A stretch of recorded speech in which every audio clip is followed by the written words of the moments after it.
Hey guys, this is Mel, and I am back to talk about Legacies, episode 314, titled This Feels a Little Culty, which premiered Thursday, June 10th, 2021 on the CW. I'm recording, well, it's after midnight, technically, on the 11th. So right now, as I'm recording this, the West Coast is watching the episode. So huge spoiler alert, if you haven't seen the episode already, please go do so first, and then come back and see what I have to say about the episode. My other video reminders are up on screen, so take a moment to remind yourselves of those. Quick YouTube shoutouts to In The Games 123 and Golden Angel 15 for their comments on my 313 video a couple weeks ago. Truly appreciate that and helping to keep the conversation going.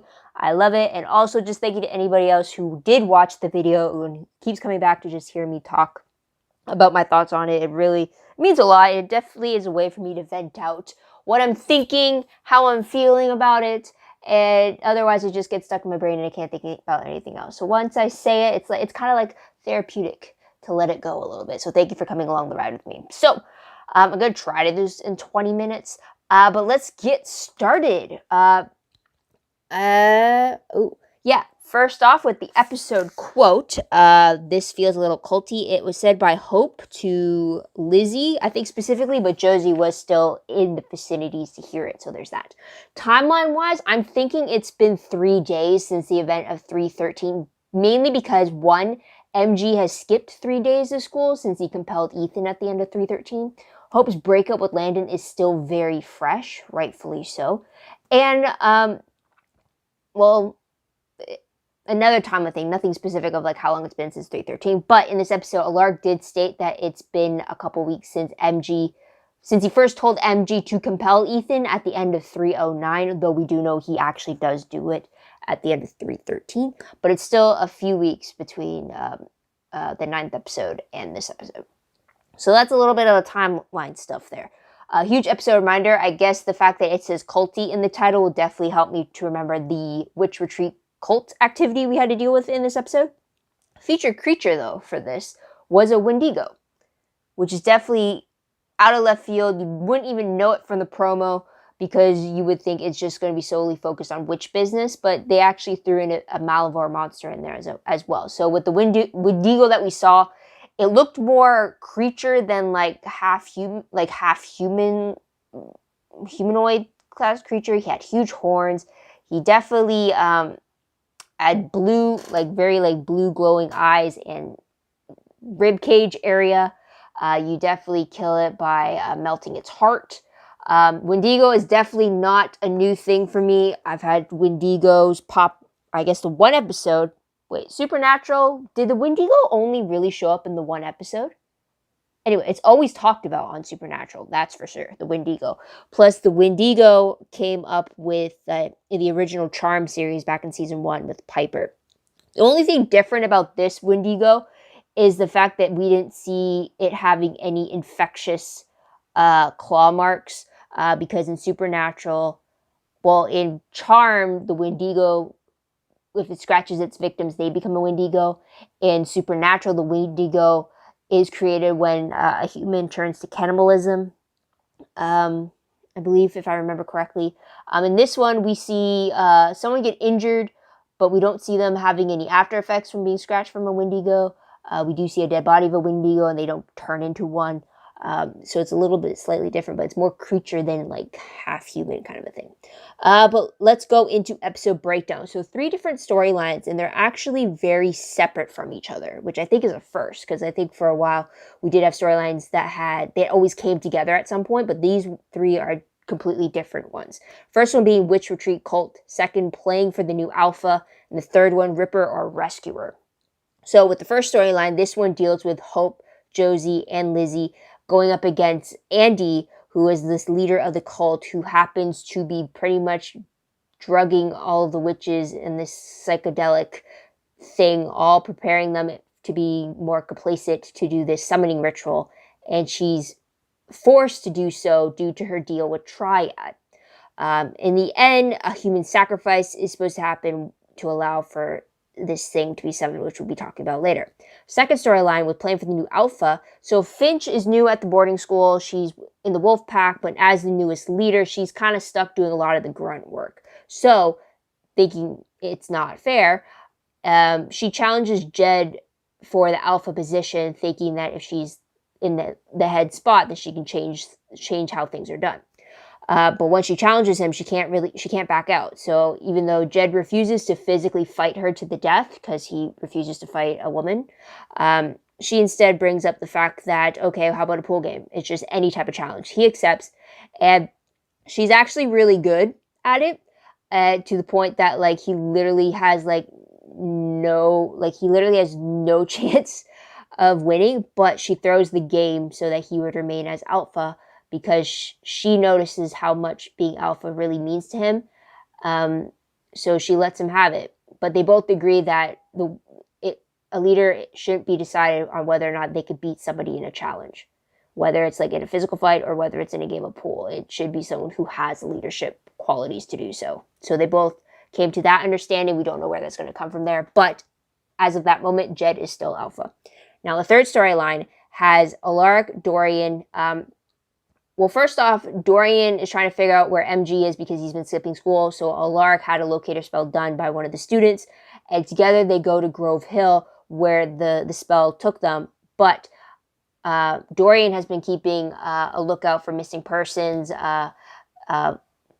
and he thinks that MG is the reason why these missing people are going, but Alaric is standing firm that MG is not the one behind it. They should hear him out first, only to realize that MG's there trying to stop a Wendigo from attacking people. So Dorian gets injured. MG got Vervained at the very beginning. Dorian gets injured when he goes up against a Wendigo, not knowing that there's a Wendigo in the area. But then MG comes to save them by using his burning hand and punching it into the Wendigo's chest to rip out its heart so that its icy heart could be melted by his flaming hand. And then he puts his daylight ring back on. So clever use of lore knowledge. MG, pretty cool. Also, there was a callback to the fact that in a previous episode, there was this monster pool that was going on among the students, and apparently a bunch of people said Wendigo, even though it was a running joke in the episode that it's never a Wendigo. It turns out it finally is. So there's that. Last scene of the episode, we go back to the cult storyline, and it shows a drugged up Hope, Josie, and Lizzie passing out just as the devil, quote unquote, emerges from the summoning circle that evil Andy was trying to bring to life. It's part of her non-negotiable deal with Triad. But this devil looks like a bugged out version of Darth Vader. And the reason why our three trio of witches pass out is because before Andy sacrificed herself, she pretty much dosed them with a whole bunch of psychedelic a potion. And when one single drop of it was enough to put you under the effects, and they got soaked in it. So yeah, they were tripping hard. But we'll talk about that in a moment or later on. Characters though, let's talk about that. We do see Agent Clark again being shown in another Triad video, but it was dated to 18 months ago, with his new plan being sparked by a new sound inspiration, talking to a prisoner in Triad, which we're led to believe was actually Andy, and how he wanted to make a deal with her to help her get out and then also help him get out, kind of a thing. And she also implied that her deal, she can't remember who made the deal with her, but she knows that it's kind of like the unbreakable vow from Harry Potter. She's kind of in this covenant spell where like she has to complete the deal, otherwise she dies. It turns out because of that, she does sacrifice herself because she was going to lose anyways. But because she can't remember who she made the deal with, it's kind of implied that it is Agent Clark, because he did drop into Malivore, and therefore everybody's memories of him are supposed to be gone. So it makes sense. With Dorian, we do get the reminder about his family being victims of a Ripper before. I believe it was Stefan during his Ripper phase, like a while ago, I think like before this series or something. I don't really remember. But they did touch about it in the Vampire Diaries, about what happened to Dorian's family. So we do get that repeat reminder from him in this episode. We'd also get a name drop from Emma, because Dorian got injured to the point that he needed stitches at the hospital. And Alaric said that Emma's going to be pissed at him for allowing Dorian to get hurt, kind of a thing. So there's that. With MG, we do see him trying to find a superhero name. Alaric even comments on the fact that it needs work when he reads his journal about MG's 3 days of being away from everybody. Also, MG actually tells Alaric that he didn't initially compel Ethan when he was told to do so, but he did learn his lesson as to why he needed to do so.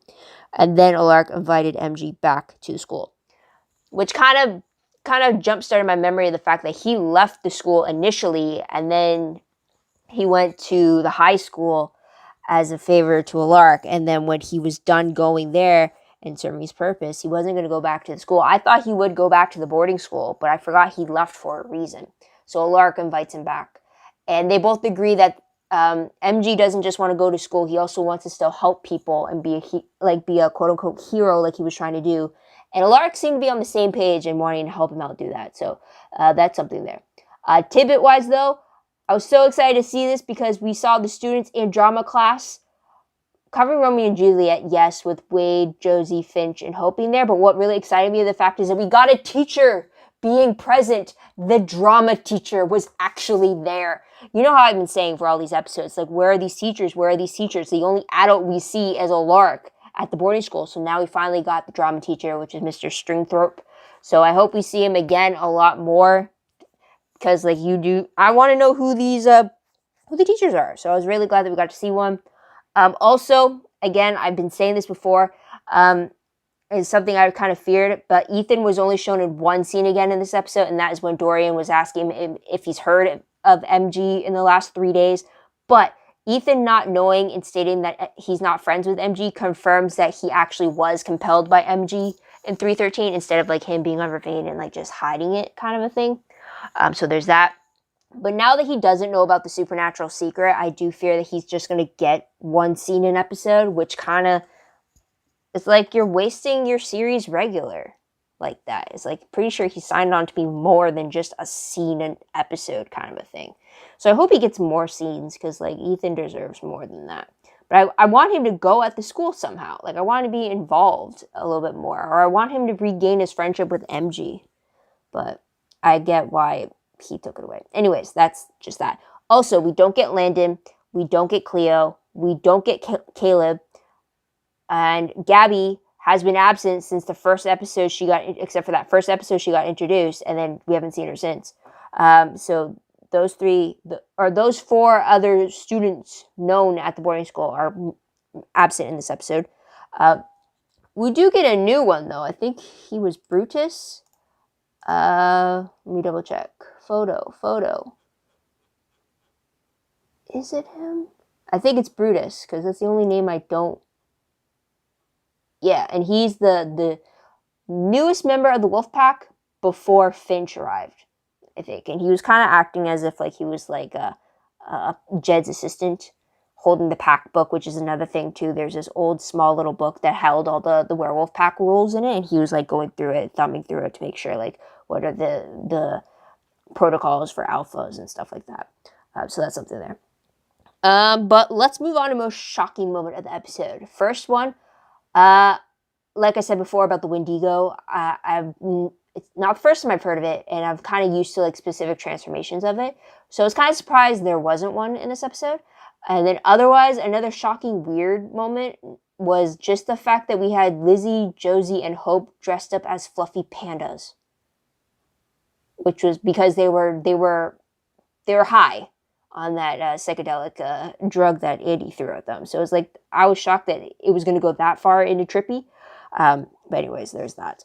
But moving on to top 3 favorite moments. I really did like the fact that in this episode, Lizzie got to be in the lead of the whole cult storyline because she was absent in a few episodes now. So I was really glad to see that she was the one taking the lead. She was the one that figured out the conspiracy behind Andy. She was the one that was trying to save Hope and Josie. She was the one that had the plan. She's the one that had to get her sister out of the trance that Andy had put them under. And then that spiraled into Josie needing to do the same for Hope. So I really like that Lizzie was taking that leading role for this case. So I do really appreciate that. Another favorite I did have was just MG going up against the Wendigo and then explaining like what he knew about it, and is just like saying like, oh, he knows his stuff. It's like he's really out here not going half-assed about it. And it's just like he was willing to live out in a cave, fully stock himself, just so he can save people from this Wendigo. And I do appreciate that. And he needed somebody, and the fact that he was the one that killed the Wendigo, and the way he did it with like him taking off his daylight ring, having his burn, and then stick his hand in the Wendigo's chest to rip out its cold heart to kill it. It was just MG's come a long way when it comes to the superhero stuff. He needs to go back to the Super Squad, that's for sure. And another favorite I did like was the friendship form. It seems like the friendship's forming between Jed and Finch. You know me, I want to see more werewolf content, and usually I'm not a werewolf fan. But the fact that we're at this school that's supposed to cater to all three different types of supernatural creatures, that is witch, werewolf, and vampire, we rarely get anything about werewolves. So I'm really glad that we got a little bit more about werewolf culture. We got a little bit more of, since Finch is brand new, she's around these werewolves for the first time, and just having her be able to learn all this stuff and just bonding with Jed. And I feel like there's a friendship going on. There's a respect between them, especially when they had that moment at the party and they were explaining how like he called her out on throwing the game, and how she revealed like, well, I saw how much being an alpha meant to you, kind of a thing. And he admitted that he changed, because in the past he would have called her weak for throwing the game. And then she says, well, if you can change, that means maybe the rules can change too. And he kind of thinks about it. So I'm wondering, and I'm hoping, can she be his second in command of the pack? What is that, the beta? If he's the alpha, can she be the beta? The one that like everybody turns to when he is not present? Like, I feel like that would be so good, especially if, like, I can understand if Finch didn't want the role of alpha because she really doesn't know everything there is about werewolves. So like, I feel like her being beta just so that she could one day take up that mantle. I would love that between the two. I just need that friendship. That's more screen time for Jed because he deserves it. So now that he's a series regular, so it's like, I really appreciate that. The only peeve I can really think about in this episode, let's go right into that, is the fact that I kind of, in the cult storyline, we see a lot of Hope doing the magic, which is completely fine. She's a badass, of course. I kind of was a little pissed that we didn't see any magic going from Josie and from Lizzie when it came, because it kind of was implied that it was just Hope that took down all those complacent witches, and while Josie stayed by an unconscious Lizzie's side. I mean, that was like kind of like not fair. I kind of wish, because Hope's not just the only special one. Like, Lizzie and Josie are also special too. They're siphon witches. I bet you if they touched that bigger podium-looking crystal, they could have siphoned a whole bunch of power from that and used it to subdue all those witches, I feel like. But like, I'm a little peeved that they didn't get in on the action as well. So it's just like, oh, a little disappointing. But I did love that Hope got to take out her anger on the witch that was trying to take advantage of her. So there's that. But let's go to random questions very quickly. First off, what happens to all those witches that were at the retreat? Did they just go back home? Maybe be new recruits at the school? I don't know. Because they definitely weren't all sacrificed. I think they're just knocked out at the end. So there's that. Another question. And it's something okay. If Andy needed a human sacrifice for her spell, I kind of don't understand why her plans to have the sacrifice like a week later. Why did that suddenly change when Hope was brought into the picture? I mean, did she plan to sacrifice Hope? Was it because Hope now had all this power so that you didn't need as many sacrifices? Like, I'm a little confused by that. But another part of that question, though, is why would Andy, who is a witch, or at least she's not human because of the deal she made with Triad and how she was a slave, we know she's a supernatural creature. But I don't get, why would Andy killing herself qualify as a human sacrifice for the summoning spell? Because if you remember back on the Vampire Diaries in season 4 specifically, they kind of verified with the whole expression triangle thing that human sacrifices or sacrificing witches is not considered human sacrifices, because if you remember in the spoiler if you have not watched Vampire Diaries. I don't know why you're watching Legacies if you haven't watched Vampire Diaries yet, because it's a huge mythology over there. But in season 4, they revealed in the expression trial, in order to create that, you need 12 human sacrifices, you need 12 witch sacrifices, and you needed 12 hybrid sacrifices.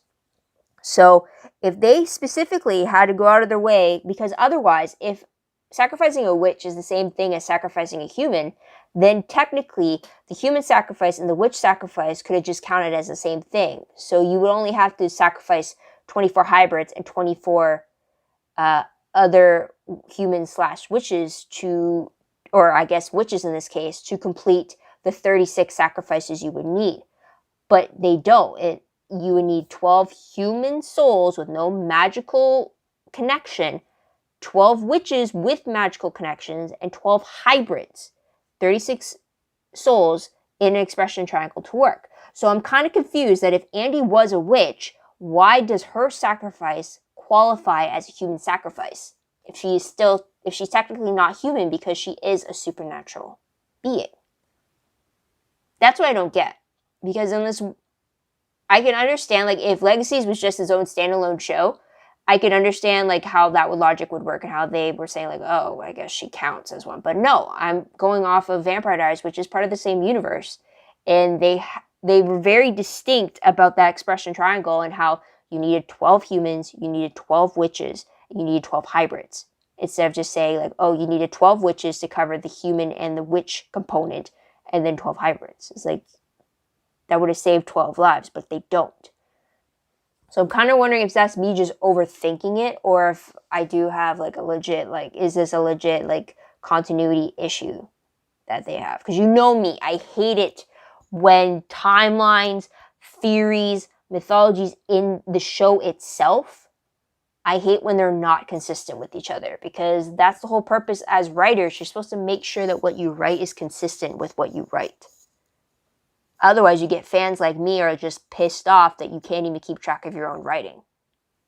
And then here I am watching another show from my childhood, trying to figure out what the damn timeline is, just so I can write a fan fiction about it, because that's just how completely insane I am about it. Anyways, I digress. Let's move on to predictions, though, very quickly. Now, here's a crazy one. The promo for 315 is pretty much a Star Wars parody, and you also get Lizzie kissing Ethan. Like, no.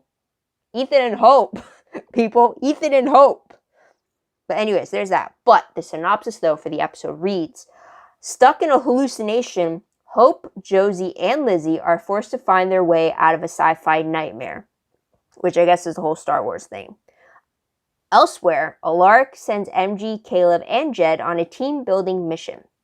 Ethan also is set to appear. So no mention of Landon, no mention of Cleo. Can you imagine if they have a Star Wars episode and Landon is not featured at all? Isn't he like the biggest Star Wars fan in this universe? Right?